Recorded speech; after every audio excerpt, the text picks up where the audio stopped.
In this video, we discuss the fundamentals of markets. First, there are two primary players or two sides of a market.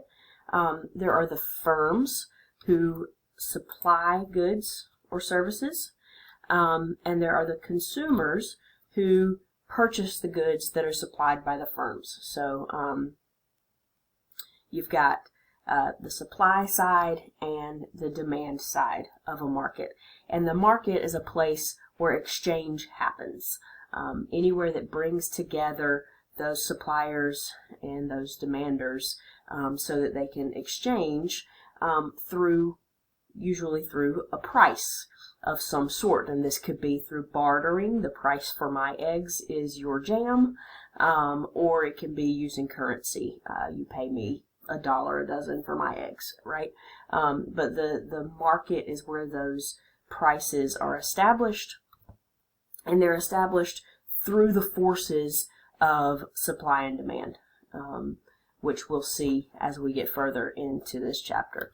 So a market, again, is a place where buyers and sellers meet, and it does not have to be a physical place. It can be, as you see in the pictures here, it can be a farmer's market, it can be a hot dog stand, it can be a supermarket as you know it. It also can be eBay or Amazon.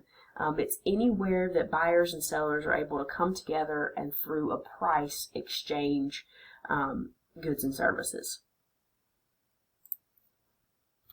So once we've established what a market is, we can start to think about how markets play a role in economies. So specifically, you may hear from time to time in the news the term market economy. What is a market economy? It's an economy in which resources are allocated with very little or no government interference. So we allow the market to allocate resources, to determine prices, and to determine who gets what without much government interference. Producers and consumers are motivated by just their own self-interest. You go to the market and you only do something if it's good for you, and you don't do it if it's not good for you.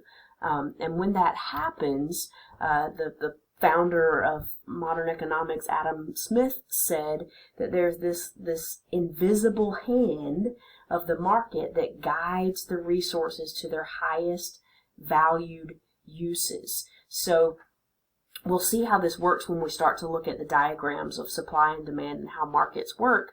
But essentially, nobody has any intention to make the market work well. It's not my goal to help the market.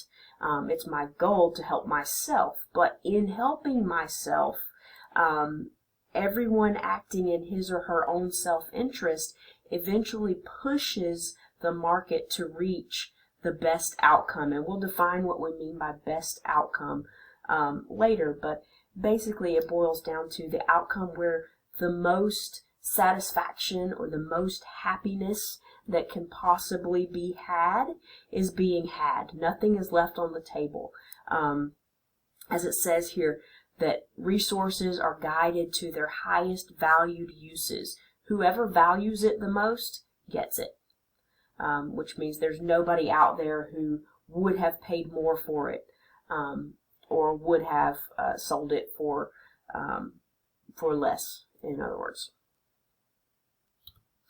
So there are competitive markets, and this is sort of our benchmark of, sometimes we call them perfectly competitive market. This is kind of the most perfect market, the most perfect economy, the most, we'll use the word efficient market is a competitive market. And a competitive market is one where there are lots of buyers and lots of sellers.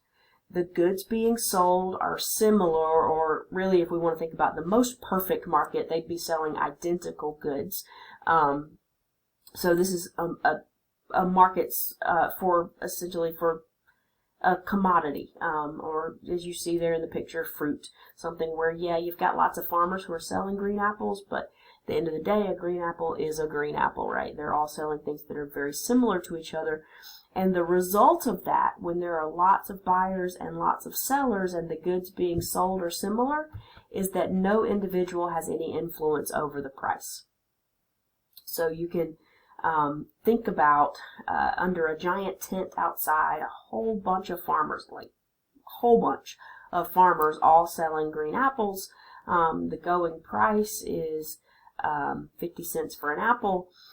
If you step up as a consumer and you try, or a buyer, and you try to change the price, right? You say, I'd rather give you 49 cents for this apple than the price you've got marked here, 50. What's the seller going to say to you? They're going to say, step aside. No, thank you.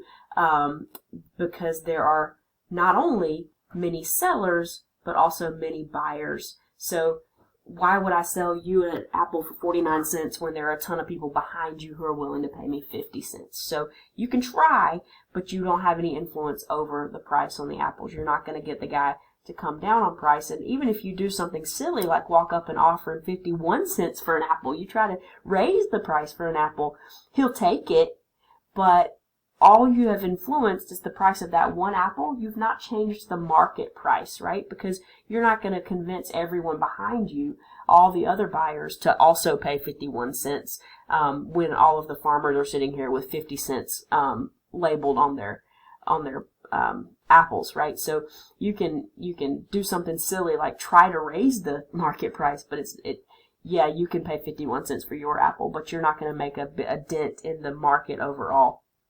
And the same thing from the other side. If I'm a seller and I decide I'd rather get 51 cents for my apples than 50 cents, what are you going to do?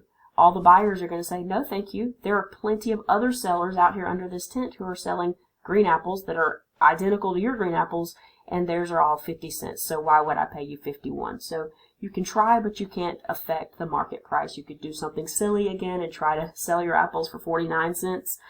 You would sell out. But at the end of the day, there are so many buyers left still wanting apples that the market price wouldn't change. So all of your competitors, all the other sellers are still going to be selling for 50 cents because they have no reason to lower their price to 49 like you did. They're just going to laugh at you because you lowered your price to 49 cents when you didn't have to. You could have sold it for 50 cents. And you really have had no effect on the market price. So this is the result of these characteristics of a competitive market, that there are lots of buyers, lots of sellers.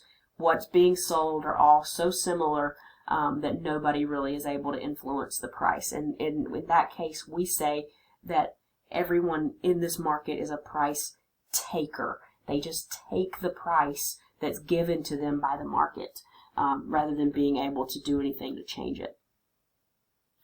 There are other types of markets, so remember that competitive market is our benchmark that oftentimes we call perfect, or the perfectly competitive market.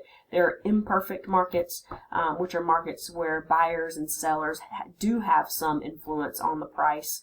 They have what's called market power, so they have an ability to influence the price by changing how much they want to sell in the market. And the most extreme example of this is a monopoly. So a monopoly, of course, is a situation in which there's a single company that supplies the entire market for a good or service. Until very recently, the market for diamonds was a monopoly. We had several different types of jewelry stores that would sell diamond products, but diamonds themselves all went through the same company, the same supplier. It was a monopoly.